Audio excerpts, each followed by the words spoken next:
Hello, and welcome to the summer edition of the Uncommon Sense podcast. Our podcast team is taking a short break this summer, so we're reposting some notable episodes of our podcast from the last year or so. We'll be back with all new episodes in late August. Until then, we hope you enjoy listening, or listening again, to these informative and entertaining episodes from our recent seasons.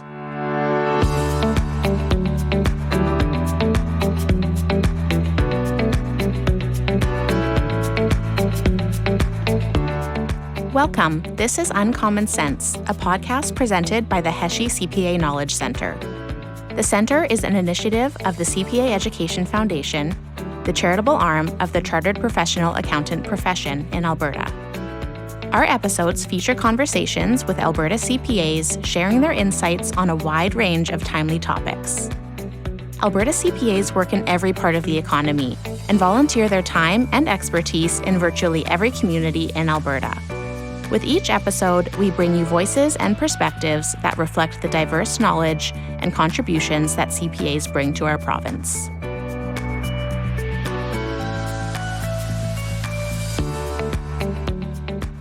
Hello, and welcome to another episode of Uncommon Sense. Our guest today is Jim Sand CPA, CA, CAFM, a longtime Alberta CPA with a distinguished record of achievement as a business leader, entrepreneur, and senior accountant. He has overseen dozens of mergers and acquisitions, worked in real estate development, and established himself as a busy and successful entrepreneur. On top of all that, Jim is also a very active volunteer in his community and for his profession, lending his time and expertise to a wide variety of organizations and causes. As a Métis Albertan, Jim has spent the last 7 years of his career working with Indigenous organizations and businesses in Alberta, British Columbia, and the Northwest Territories, and he's earned his Certified Aboriginal Financial Manager, or CAFM, designation. Jim is here today to talk about his career and where it has taken him, as well as his commitment to volunteerism and community causes.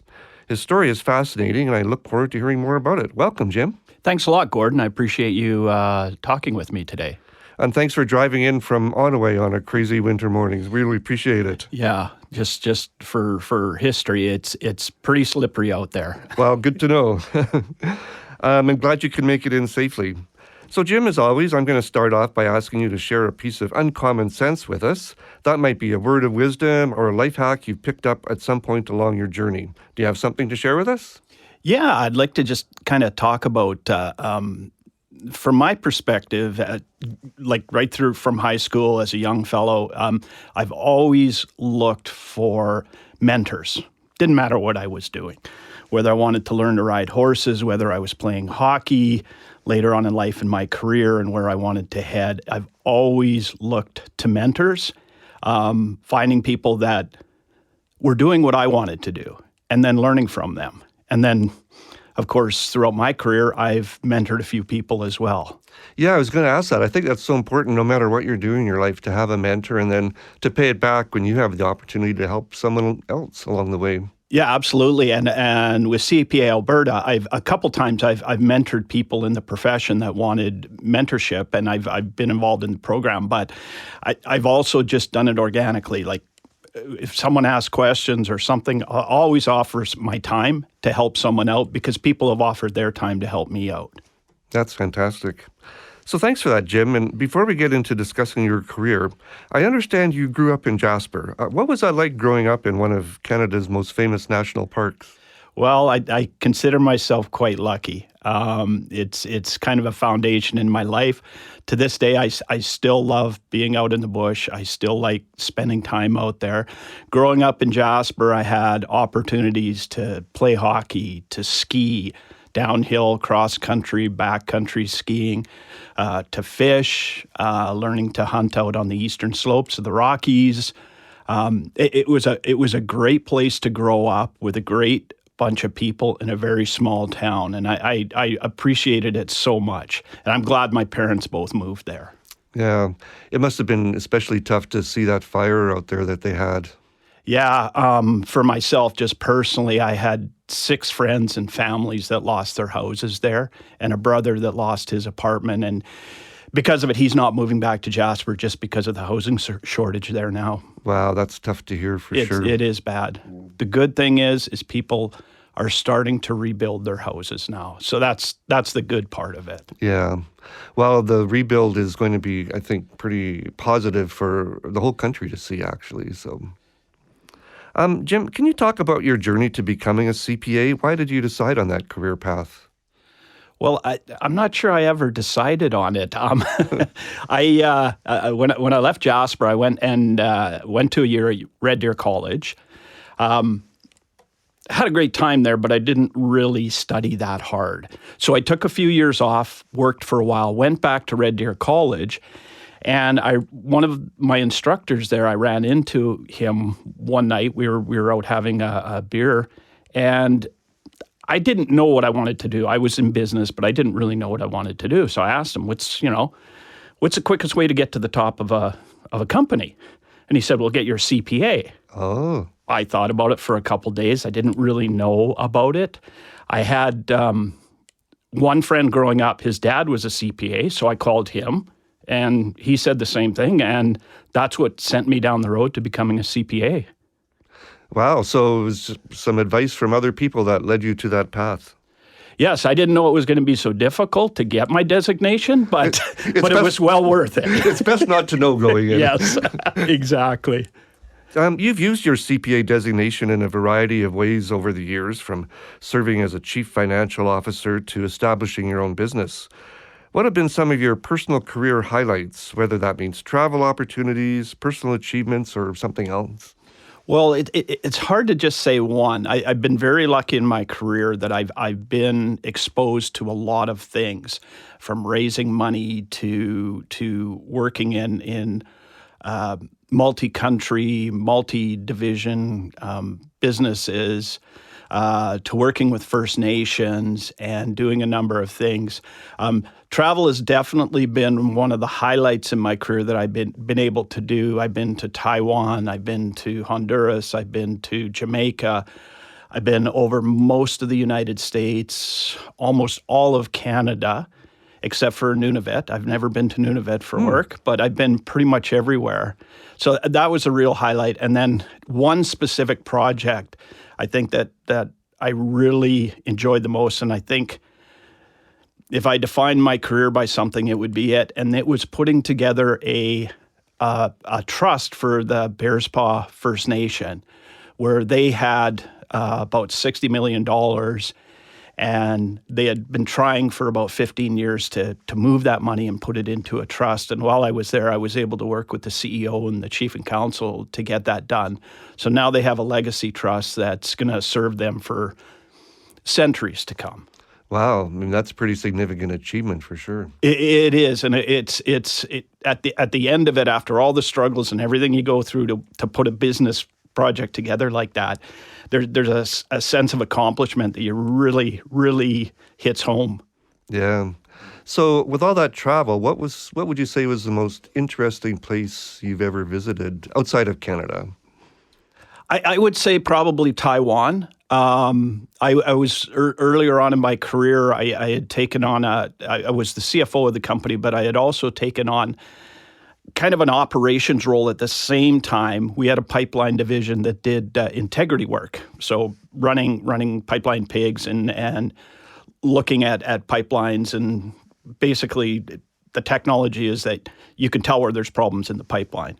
And so Taiwan has a lot of pipelines, and we were doing business over there. The person that was running that division decided to leave the company, so I ended up kind of doing a dual role at the time. And so I was spending about a week and a half every 3 months over in Taiwan for the better part of a year and a half. Oh, wow. Taiwan is Taipei, the main city there is where we stayed, is a very interesting place. Huge, big city. I'm not used to huge, big cities, but it was, for me, Métis kid from the mountains, it was quite impressive. And you must have gotten the opportunity to learn your way around a bit if you were going there repeatedly over the course of a year. Yeah, I did. And one of the things that I really enjoyed when I was over there when I wasn't working was I loved to go to the parks in the city and watch people do Tai Chi. Oh, yeah. It was really cool to watch that. And later on in my life, when I was about 50, I started practicing Kung Fu, training for Kung Fu, and part of that was the school I was at was doing Tai Chi. So it came about, I don't think I intentionally did it, but it just came about where I started to learn Tai Chi. Well, that is a really cool story for sure. So how has your CPA designation helped you achieve your career goals? You've obviously done so many different things, and the CPA designation has been a common thread through it, I guess. With my CPA, the one thing that I'll talk about is the education and how it taught me to look at problems, at issues, at things. And it's a very holistic approach of doing that in my training.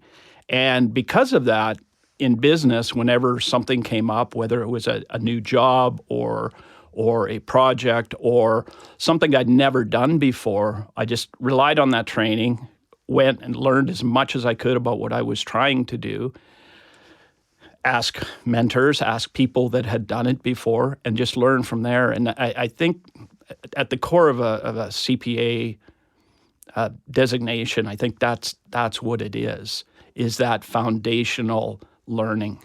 So it's learning and problem solving or learning how to solve problems, understand and solve problems. Yeah, beyond tax, beyond accounting, beyond those sorts of things. It's more of how do you use your mind to look at what's in front of you and then get to where you want to go to.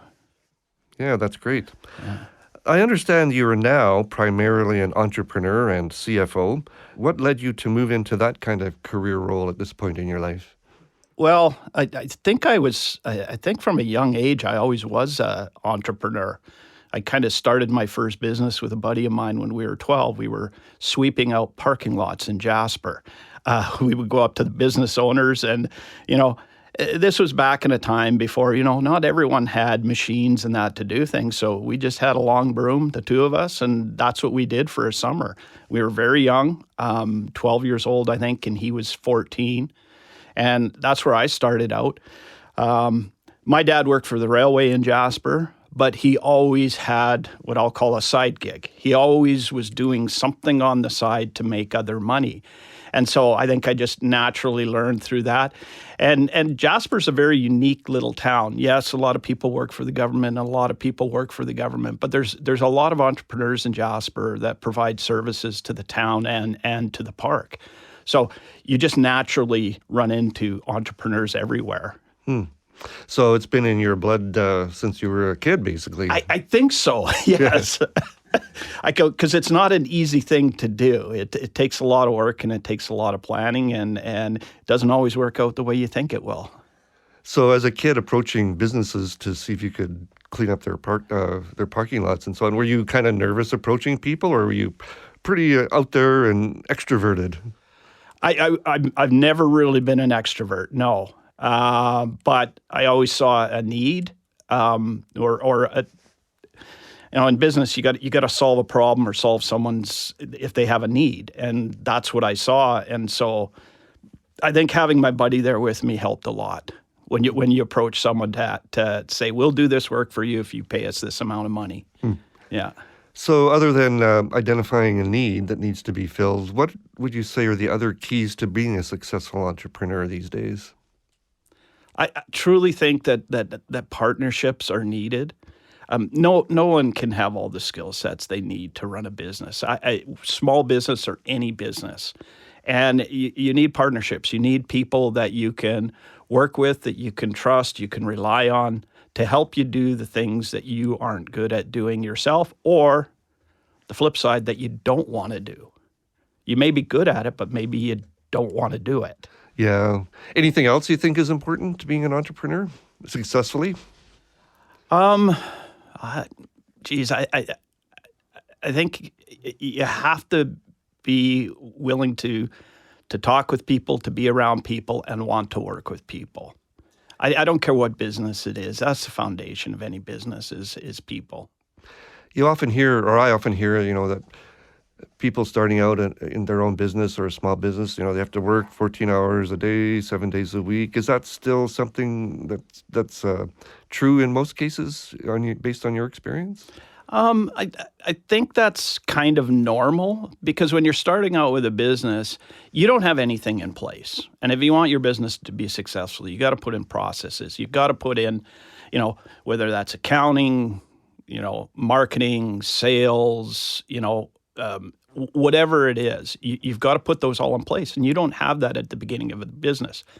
The great thing about living right now is that there's so much technology out there that can help you with those things that wasn't around, 30, 20 years ago. Right. Yeah. And you can do a lot of things from home now that you couldn't before. Absolutely. The internet and the cloud can do incredible things in a business and can make them very productive on maybe the things that most entrepreneurs aren't good with, accounting, finance, those sorts of things. But they're really good at the product that they're selling or the product that they're providing. And so they can focus on that rather than on the stuff that they're not good at or they don't want to do. Yeah. They can use technology to do it. That makes a lot of sense. Yeah. Well, thanks for that. And I want to turn now to focus on some of your volunteer activities and achievements. Just reading about your background, you've done so many things in the community and for the CPA profession. It'd be impossible to touch on all of them here today, but I want to talk about a few of them. And let's start with your involvement with the Accounting Standards Board, a role which I understand wraps up for you very shortly. Can you talk about what the Accounting Standards Board is and what your involvement has been? Sure. So the Accounting Standards Board is the Canadian standard setter for all accounting rules, GAAP, in Canada. And Canadian GAAP became a lot more complicated going back to when the Canadian standard setters decided to incorporate IFRS, International Financial Accounting Standards, into Canada. So people may not know this, but there's really 5 standards that are followed for accounting in Canada. There's IFRS or Canadian IFRS, which is part 1. Part 2 is for private companies. Part 3 is for not-for-profits. Part 4 is for pensions. And then there's public sector accounting. The Accounting Standards Board doesn't deal with public sector accounting standards, but they deal with all the other 4. And so for myself, when I first joined the board, it was another one of those things. Had I known the work and what it would take to sit on that board, I may have had a second thought about it. Now, having said that, I learned so much and got to meet some of the smartest people in Canada that sit on that board. And the process is going through the process of how do you take a perceived problem in accounting, bring it in, provide or make the standard, get all the consultation from people that need to give input into that to end up getting to a new standard that will go into Canadian GAAP. So that process is quite fascinating and it's very robust. And so sitting on the board, I've the terms are 3 years, and I made the decision that after this one term that I would step down. The commitment on that board is about 300 hours a year. So it's not a small task. And I am going to miss the people that I worked with on that board because, like I said, not only were they really good people, but some of the smartest people in Canada, in my opinion. Yeah, I believe you. So just for our non-accountants who are listening, What is GAAP? GAAP is generally accepted accounting principles. So in our professions, when you present a set of financial statements, there's a set of rules that go with that you have to follow in order for those statements to match what that GAAP standard is. And then there's all different levels of types of reporting, from an audit to a review engagement to just a preparation of financial statements. So there's all different levels and all of that, and that's what GAAP covers. That's what our accounting handbook in Canada, which has the standards in it, that's what it covers. All right, thanks for that. So I'm thinking, for non-accountants, all of this might sound a little dry and irrelevant, but why are accounting standards important to the people accountants serve? Well, the whole purpose of providing a set of financial statements with the set of standards is so that the public can rely on those financial statements. So if you're an investor, say you're an investor in, I don't know, let's an example in TELUS. Well, you want to know that financial information coming to you quarterly and on a yearly basis, you can rely on that. And that's really the purpose of standards, is so there's reliability in those statements and there's comparability between companies when you look at those statements. Yeah, so obviously that's really important to companies themselves, as well as people who invest and even people who use their services.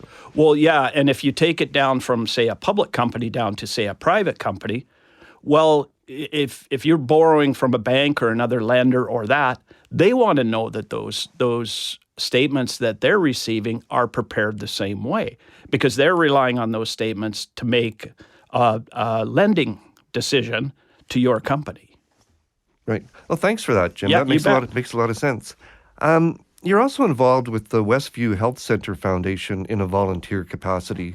So can you tell us what that foundation is and who does it serve?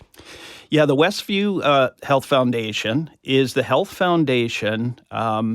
If you think something comparable in Edmonton, it'd be the Stollery Foundation that supports the Stollery Hospital.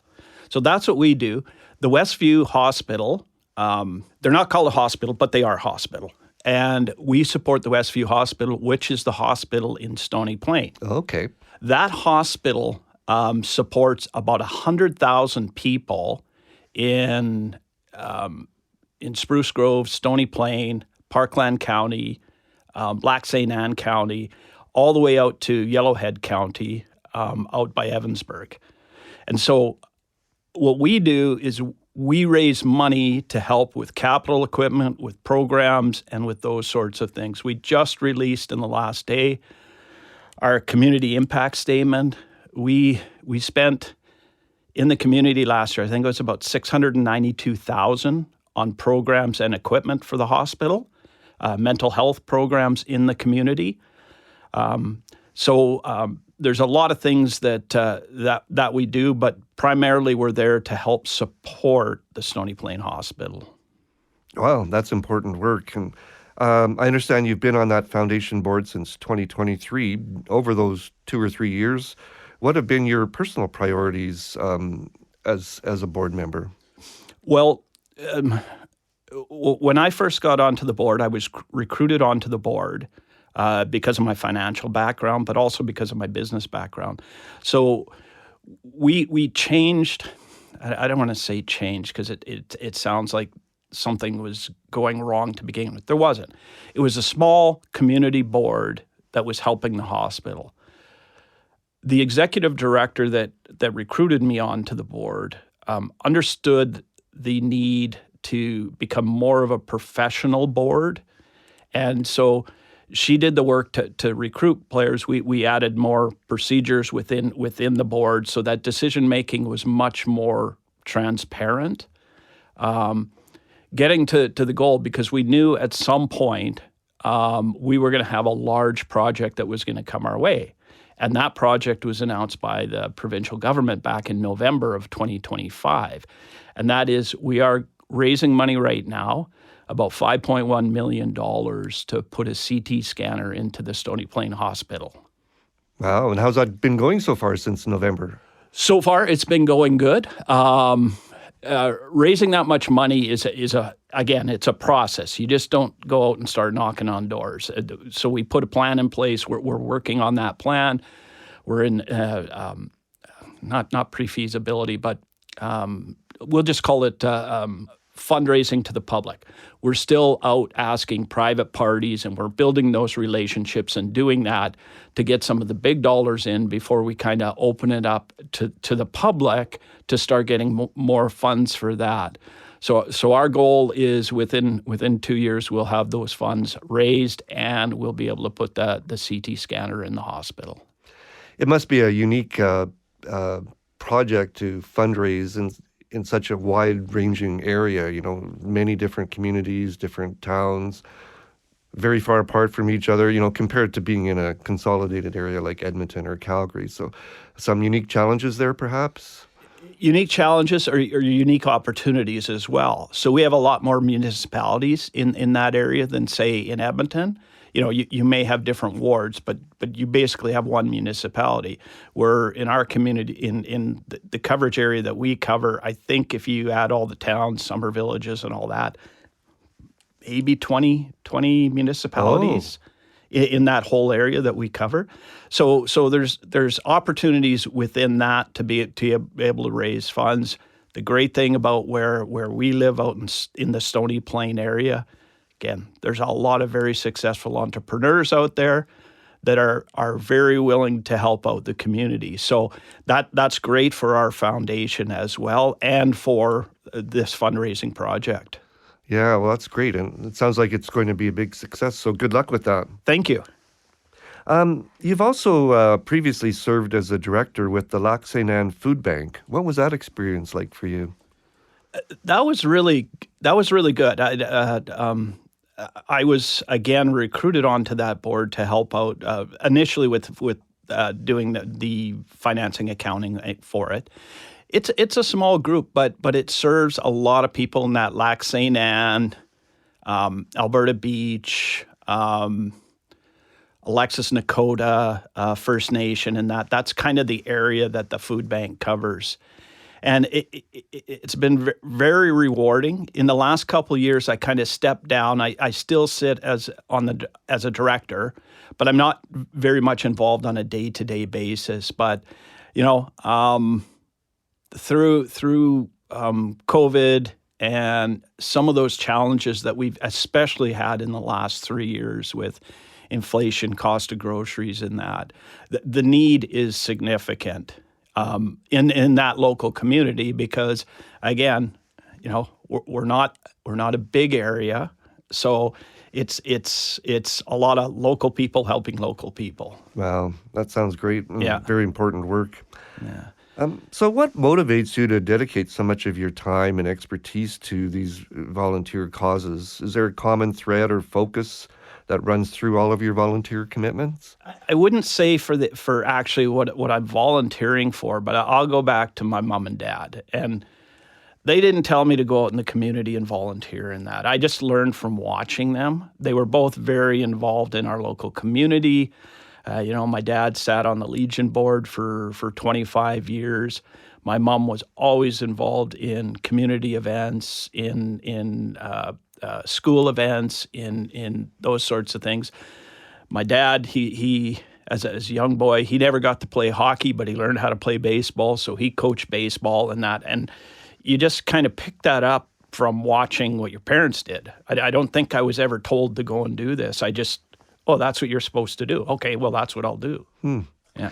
Well, that's a neat story, and it really shows the impact that parents have, not by what they say, but what they do. And again, it goes back to what I mentioned earlier about mentorship. Go, sometimes mentorship is just watching what's happening around you. Yeah. I mentioned in my introduction of you that you've earned the Certified Aboriginal Financial Manager designation. So what's that designation, and how has it helped you in your career?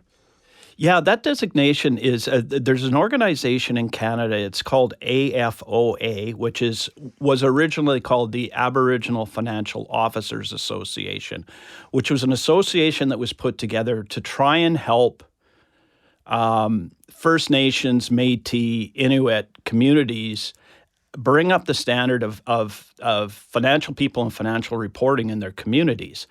Well, AFOA now has kind of taken on a more roles than what they originally started out. So they have a designation for financial managers. They have a designation for band managers. They have a designation for human resources. And they have one now, and I don't remember the name of it, but it's basically a designation for young nation members to get a designation to learn about how to run a nation, how to get involved in the nation. And so they have that designation out there. And so I I found out about them because of my work, and I knew a few people that got the designation, so I just decided to do that, and it was very rewarding for me to get that. There's a separate path for someone with a CA to get that designation than someone else, so I did that. But from a career point of view, I was able to attend a seminar at Harvard Business School, which was a week-long course, basically done with cases. But in that course, there was 80 individuals that were either First Nation from their own country. So Canada was represented there, the US was represented there, Australia was represented there, and New Zealand was represented there. So you got to sit in a room with 80 people that are basically doing the exact thing you're doing and learn from them. And it was so cool. And I got to meet some of the people from Australia and New Zealand. And for me, it was quite the education experience. Yeah, I can imagine. What year was that, or how long ago was that? I did that, I did it in the spring of 23. Oh, okay. Yeah. Did you ever stay in touch with any of those people you met? Through LinkedIn and that, I still keep in contact and keep, going through, because the great thing about a tool like LinkedIn is you learn about people and the successes they're having in their own careers and that. So it's a great, as I say, technology for keeping up to date with people. Yeah. Excellent. And I just got one more question for you before we wrap up. It's been a great discussion, so thanks, Jim. And I want to ask, has your heritage as a Métis Albertan been a factor for you personally in terms of your career history and choices? What has being a Métis meant to you as a business person? That's a very interesting question. I was listening to one of your guests on one of the previous podcasts. She was Métis as well. And it was interesting because her story was somewhat similar to mine. As a younger fellow growing up, a lot of our heritage was hidden. Let's put it that way. I didn't grow up around where my grandma grew up, which was Paddle Prairie, Alberta. I grew up in Jasper, but we didn't talk about our heritage much. It just wasn't something that came up. But as I started in my career and I progressed, I learned more about my heritage. I learned more about it. And then a lot of things started making sense outside of business. Why did I like being in the bush? Why did I like hunting? Why did I like, these were just things that I naturally took on. We knew we were Métis, but we didn't have that strong connection to our history. And since university, I've been a reader of history, Western Canadian history, Western U.S. history, world history, travel history, and that. So I've learned a lot about it. But I think when it comes now down to business and that is, over the years, I think I've taken on more of some of my cultural practices. Call it that if you want. Mm-hmm. But basically, I sit back more and listen now than I ever did earlier on in my career. Earlier on in my career, I was gung-ho to get things done and that. So I tended to talk more than I listened, but now I tend to listen more than I talk. And I think I'm better at what I do now because I do that. And that's very much comes from the Métis tradition, going back to the Red River Valley where my family was originally from. And just, you listen and then you talk and then you listen again. And it's that sort of what it is. So in business now, I'm in a meeting and yeah, I'll talk in those meetings and that, but I'm more interested in what other people are saying. That's a great piece of mentorship right there. So Thanks for sharing that, and thanks for those insights, Jim. Yeah. It's been great chatting with you. Thanks again for driving in from Ottawa to join me in the studio here in Edmonton today. It's been a great discussion, and as well, thanks for all you do to support your community and communities across Alberta. It's so important to have people like you doing that, and I'm sure it's really appreciated and valued out wherever you're helping out. So thank you. Well, I appreciate your time, Gordon, and good luck with the podcast. Again, I've listened to a lot of the people that have been on here, and there's a lot of great content. And I learn every time I listen to one of the podcasts. I hope people learn from this one. I think they will for sure. There's no doubt about that. Thanks again, Jim. Thank you. The Uncommon Sense podcast is presented by the CPA Education Foundation and funded by the Heshe CPA Knowledge Center. The Knowledge Center was created through a generous donation by the late Brian Heshe. Brian was a distinguished Albertan, business leader, CPA, educator, and community builder. His generosity and commitment to education underpinned his good works across Alberta throughout his lifetime. The opinions expressed on Uncommon Sense do not necessarily reflect the views of the CPA Education Foundation. We would like to acknowledge that CPA Education Foundation offices are situated on the traditional Treaty 6 and Treaty 7 territories and Métis Nation homeland. The Foundation acknowledges that we reside on traditional and ancestral territories of many Indigenous, First Nations, Métis, and Inuit peoples. Their histories and culture influence our community to this day. The Foundation is committed to helping build a province where Indigenous people and their voices and experiences are heard, valued, respected, and celebrated. Technical and recording services for this podcast provided by Wolf Willow Studios in Edmonton. If you enjoyed this podcast, please be sure to like, subscribe, and tell your friends about us. If you have any comments about the podcast, write to us at cpaef@cpaalberta.ca. To learn more about the CPA Education Foundation and the Heshe CPA Knowledge Center, visit cpaalberta.ca/foundation. You can also follow us on LinkedIn, Instagram, and Facebook. Just search for the CPA Education Foundation.